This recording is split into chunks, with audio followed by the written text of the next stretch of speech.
Today we read Ben Franklin's Big Splash, the mostly true story of his first invention by Barb Rosenstock. And when we started reading, do you remember what famous person we discovered the story was about? Dr. Benjamin Franklin, when he was a little kid. And he was a famous inventor, and this story is almost all the way true. And it's about his first invention he makes. And I'm going to draw a little light bulb up here next to his name so we can remember that he is an inventor. And I feel like inventors have light bulb moments. And we will see some light bulb moments when we review our story. Now, while we're going through our story today, we're going to be looking for some parts that show us things that Ben Franklin does that lead him on to becoming the famous inventor that he ended up being. So let's go back to the very beginning. In the beginning of the story, it tells us that he was the sixth son of a candle maker. So he had 5 other brothers and sisters before him. And candle making is a very smelly business. And so whenever Ben got the chance, he would run away down to the stream and go for a swim. Let me add up here to our board so we can remember that he was a candle maker.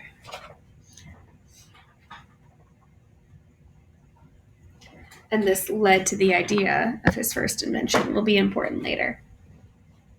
Now, Ben loved to swim in the stream, but what was funny was that in Boston, the other people thought it was strange that he used to swim in the water.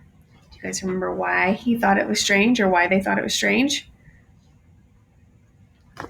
They thought that if you went swimming in the water, you would get sick. So even though they lived in a seaside city, it's a city by the sea, and they were shipbuilders. They built these big ships. They didn't really know how to swim. They thought that they would get sick. So Ben would splash around and they would all think he was strange, which I think just shows us that he was unique.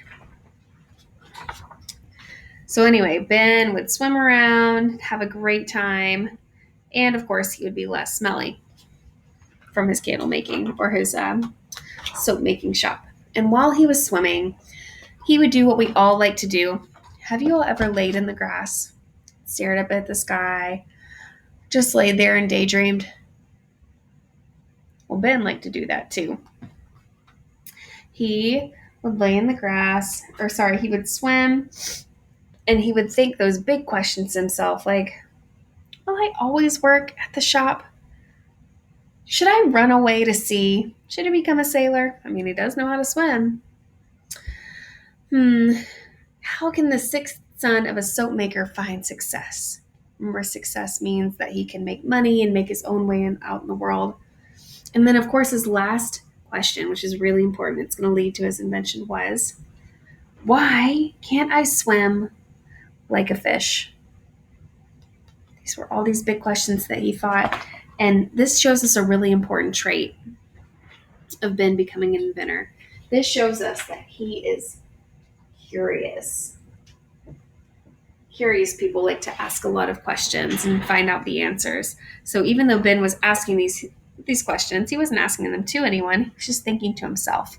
But this last one is very important. Do you remember why it was important? Leads to the next part of our story. So he's wondered, why can't I swim like a fish? So he studies how fast the fish go. He studies the tail of the fish. He studies the fish bellies. He studies their noses. And he decides, well, I am not shaped like a fish. But then, bing, light bulb moment, Ben rushes out of the water. What do you guys think he needs to swim like a fish? Hopefully he said, ta-da, swim fins. So Ben thought and thought and thought about his first invention. How could he get himself to swim like a fish? And you can see he made a bunch of designs down here. And there's some that didn't work and some that did.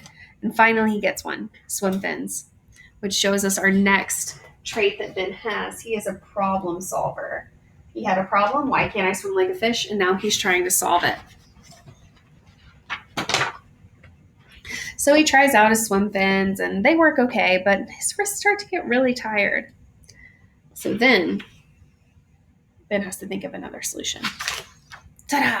Swim sandals. And Ben tries these out. He splashes around, but then eventually he gets slower and slower and starts to sink. Now, if you were Ben, how would you be starting to feel right now? Would you be feeling pretty good, or he's starting to sink down and he's worked really hard on these inventions? However, he got out and he smiled because Ben knows that he can persevere through anything and he can get to where he wants to be. Now, even though his swim sandals and his swim fins didn't work out exactly the way he wanted to, he still took on the challenge of trying to create something and swim like a fish. And this attitude and these character traits led to his bigger splash and even solving bigger problems, like creating bifocals or glasses, or making this awesome library stepladder chair that has steps that fold down and you can even sit in it. So these character traits are so important, and they can even help you too if you want to be an inventor.